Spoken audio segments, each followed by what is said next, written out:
मुझे कतर की गट्स में इतनी मेहनत दिखती है ताकि हम फ़लस्तीन के इशू के बारे में बात कर सकें। इस वक्त दुनिया में एक ऐसी सिचुएशन है कि कोई भी फ़लस्तीन के मसले पर बात करने को तैयार नहीं, और अत्थी दल्लत होने के बाद फ़लस्तीन के बारे में आवाज़ भी नहीं उठ सकती। उसी टाइम सिर्फ कतर एक ऐसा मुल्क है जिसे पूरी दुनिया से लोग फ़लस्तीन के इशू को उठाते हैं।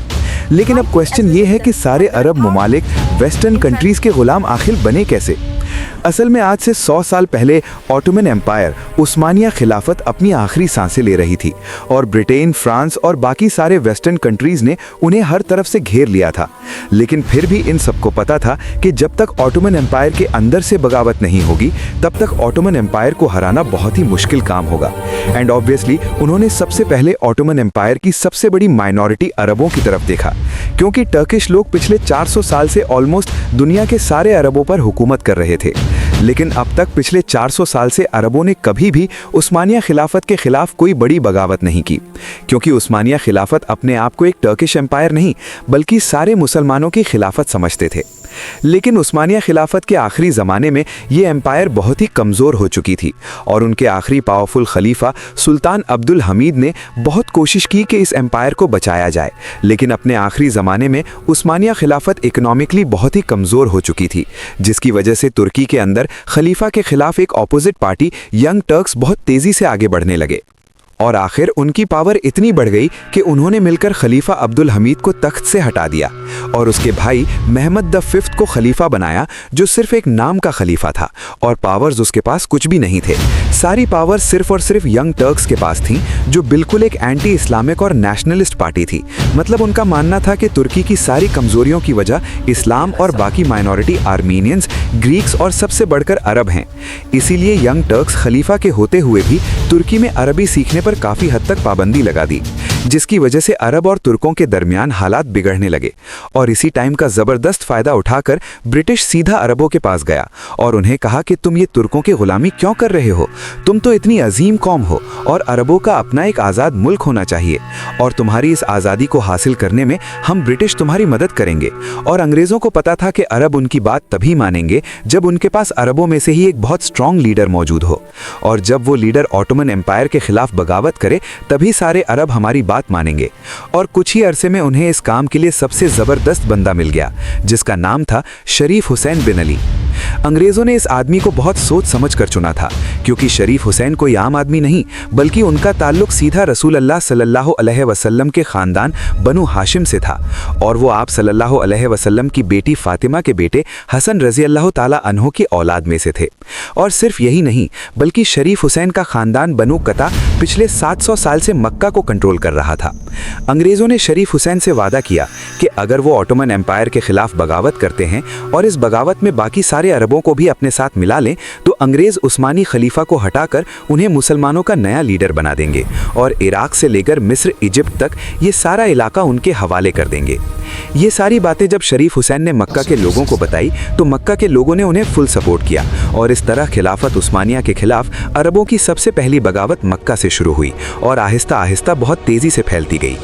ये सब 1916 में वर्ल्ड वॉर 1 के दरमियान हो रहा था। मतलब ऑटोमन एम्पायर एक ही टाइम पर रशिया, ब्रिटिश, फ्रांस, ग्रीस इन सारों से एक साथ लड़ रहा था, और अब उसे अरबों से भी लड़ना था, और अरबों के साथ ब्रिटिश जैसे पावरफुल सुपर पावर की सपोर्ट भी थी। और अरबों को सपोर्ट करने के लिए उन्होंने अपना एक बहुत ही इंपॉर्टेंट एजेंट भी भेजा था, जिसे आज लॉरेंस ऑफ अरेबिया के नाम से जाना जाता है।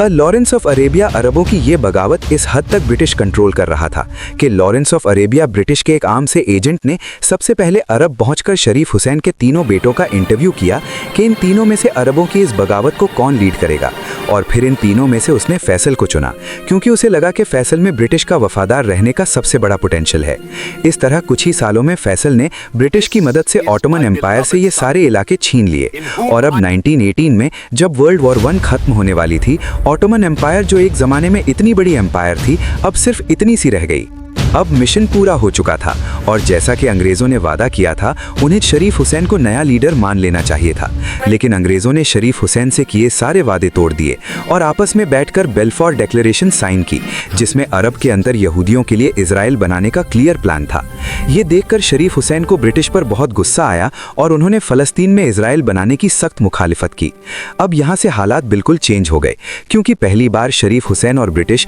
एक दूसरे के सामने आए और इनकी दोस्ती आहिस्ता आहिस्ता दुश्मनी में बदल गई। इस सब से कुछ ही अरसे बाद और आज से एग्जैक्टली 100 साल पहले 1924 में मुस्तफ़ा कमाल अतातुर्क की लीडरशिप तुर्कों ने उस्मानिया खिलाफत खत्म कर दी और आखिरी खलीफा सुल्तान अब्दुल मजीद को तुर्की से निकाल दिया। मतलब अब पहली बार दुनिया में कोई भी खलीफा नहीं था, जिसकी वजह से शरीफ हुसैन बिन अली ने अपने आप को मुसलमानों का नया खलीफा डिक्लेयर कर दिया, क्योंकि अब इस सारे इलाके में वही सबसे पावरफुल मुसलमान रह गया था।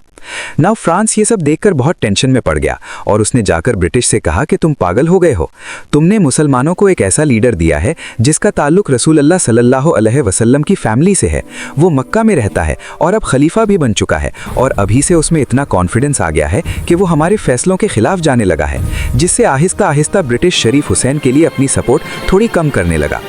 इजराइल को ना मानने और ब्रिटिश के सामने खड़े होने के बाद अब अरबों में शरीफ हुसैन की रेप्यूटेशन थोड़ी बेहतर होने लगी और आखिर 1924 के एक अखबार में ये खबर भी छपी कि फॉर्मर उस्मानी खलीफा सुल्तान महमद वहीउद्दीन ने शरीफ हुसैन की खिलाफत को सपोर्ट करने का ऐलान कर दिया। जब अंग्रेज़ों ने ये सब कुछ देखा तो उन्हें समझ आ गई कि अब शरीफ हुसैन उनके कंट्रोल से निकल चुका है। इसीलिए उन्होंने आखिर अपना सारा सपोर्ट शरीफ हुसैन से हटा दिया और एक नए लीडर को सपोर्ट करने लगे, क्योंकि वो लीडर अंग्रेज़ों की हर बात मानने के लिए तैयार था, जिसका नाम था अब्दुल अजीज़ इब्ने सऊद। नाउ जिस तरह शरीफ हुसैन ने ब्रिटिश की मदद से उस्मानिया खिलाफत को तोड़ा था, उसी तरह इब्ने सऊद भी ब्रिटेन की मदद से शरीफ हुसैन की खिलाफत को तोड़ने लगा और बहुत तेजी से ये सारा इलाका फतह कर लिया। ब्रिटेन ने अरबों से किए हुए सारे वादे तोड़ दिए और आखिर शरीफ हुसैन को ब्रिटिश ने गिरफ्तार करके साइप्रस में अपनी एक जेल में डाल दिया और इस तरह अंग्रेज़ों ने अरबों से अपने सारे वादे तोड़ दिए और अरबों की एक यूनिफाइड कंट्री बनाने का ख्वाब हमेशा के लिए ख़त्म कर दिया और अरब को बहुत सारे छोटे कंट्रीज़ में डिवाइड कर दिया ताकि वो हमेशा आपस में लड़ते रहें और अंग्रेज़ों के सामने खड़े ना हो सकें। और यही सेम प्लान उन्होंने इंडिया में भी इम्प्लीमेंट करके उसे भी 2 हिस्सों में तोड़ दिया। अंग्रेज़ों ने अरब ममालिक का वो लीडर उन्हीं को बनाया जिन्होंने हमेशा अंग्रेज़ों का वफादार रहने की कसम खाई, जिसके बाद आहिस्ता आहिस्ता ब्रिटिश एम्पायर तो ख़त्म हो गई, लेकिन अरबों का ये सारा कंट्रोल ब्रिटिश से हटकर अमेरिका के पास चला गया। अब अमेरिका ब्रिटिश की तरह इन सारे ममालिक को कंट्रोल करता रहा और दरमियान में जिसने भी अमेरिका के खिलाफ जाने की कोशिश की उन्हें रास्ते से हटा दिया गया, जैसे कि सऊदी अरब के किंग फैसल, इजिप्ट के मुर्सी, लिबिया के कदाफी और इराक के सद्दाम हुसैन। इन सबको अमेरिका ने बाकी सारों के लिए इबरत बनाकर छोड़ा है। इसीलिए आज चाहे जो भी हो जाए, अरब कंट्रीज कभी भी वेस्ट के खिलाफ नहीं जाती, क्योंकि इन सारे कंट्रीज को बनाया ही अंग्रेज़ों ने है।